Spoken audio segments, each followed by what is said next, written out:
Hello students, welcome to my channel. இன்னைக்கு இந்த வீடியோல என்ன பார்க்க போறோம்னா 10th science most expected 4 mark and 7 marks questions தான் பார்க்க போறோம். தமிழ் மீடியம் ஸ்டூடண்ட்ஸ்க்கான most expected 4 mark and 7 mark questions already வந்து பார்த்தோம்னா டாப் கன்ஃபார்ம் கொஸ்டின் சொல்லிட்டு 2 மார்க் 4 மார்க் 7 மார்க்ஸ் விட்டுருக்கோம். பப்ளிக் எக்ஸாம் கொஸ்டின்ஸ் எல்லாமே கொடுத்துருக்கோம். அதெல்லாம் ப்ரிப்பேர் பண்ணியிருந்தீங்கன்னா இதில் வந்து ஜஸ்ட் ஒரு கிளான்ஸ் பாருங்கள். அடிஷ்னல் கொஸ்டின் ஏதாச்சும் இருந்துச்சுன்னா அதையும் ப்ரிப்பேர் பண்ணிக்கோங்க. இதுலேருந்தும் கொஸ்டின்ஸ் வர சான்சஸ் இருக்குது.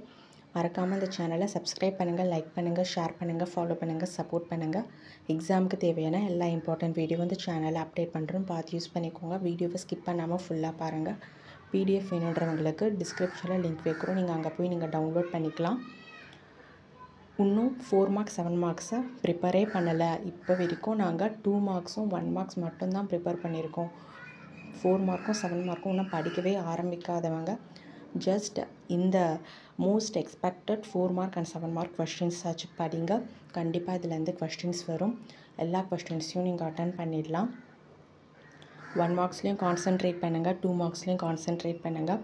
ஆல்ரெடி வந்து பார்த்தோம்னா டாப் கன்ஃபார்ம் கொஸ்டின் சொல்லிட்டு வீடியோ விட்டுருக்கோம். 2 மார்க் 4 மார்க்ஸ் 7 மார்க்ஸ் கொஸ்டின்ஸ் இருக்கும். இங்கிலீஷ் மீடியத்துக்கு ஸ்டடி மெட்டீரியலும் விட்டுருக்கோம்.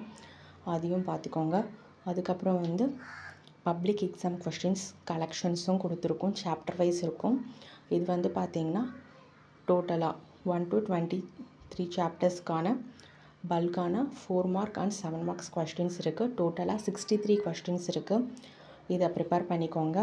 ஆல்ரெடி படிச்சிருந்தீங்கன்னா 4 மார்க் அண்ட் 7 மார்க்ஸ்னால் ஜஸ்ட் இந்த வீடியோவை ஒரு கிளான்ஸ் பாருங்கள். அடிஷ்னல் கொஸ்டின்ஸ் ஏதாச்சும் இருந்துச்சுன்னா அதையும் ப்ரிப்பேர் பண்ணிக்கோங்க. அதெல்லாம் படிச்சிருந்தாலே ஜஸ்ட் இதில் ஒரு 4 or 5 கொஸ்டின்ஸ் நியூ கொஸ்டின்ஸாக உங்களுக்கு இருக்கலாம். ஸோ அதையும் ப்ரிப்பேர் பண்ணி வச்சுக்கோங்க. எந்த கொஸ்டினையும் ஸ்கிப் பண்ணிடாதீங்க. எல்லா கொஸ்டின்ஸையும் தரவாக ப்ரிப்பேர் பண்ணிக்கோங்க. இன்னும் 4 மார்க் 7 மார்க்கை தொட்டு கூட பார்க்கல, படிக்கவே இல்லைன்றவங்க ஜஸ்ட் இந்த வீடியோவில் இருக்க இந்த கொஸ்டின்ஸ் வச்சு ப்ரிப்பேர் பண்ணிக்கோங்க. இங்கே இந்த 63 கொஸ்டின்ஸ்லேருந்து கண்டிப்பாக கொஸ்டின்ஸ் வர சான்சஸ் இருக்குது. எக்ஸாம் நல்லா பண்ணுங்கள். வீடியோவை ஸ்கிப் பண்ணாமல் ஃபுல்லாக பாருங்கள். Thank you, all the best.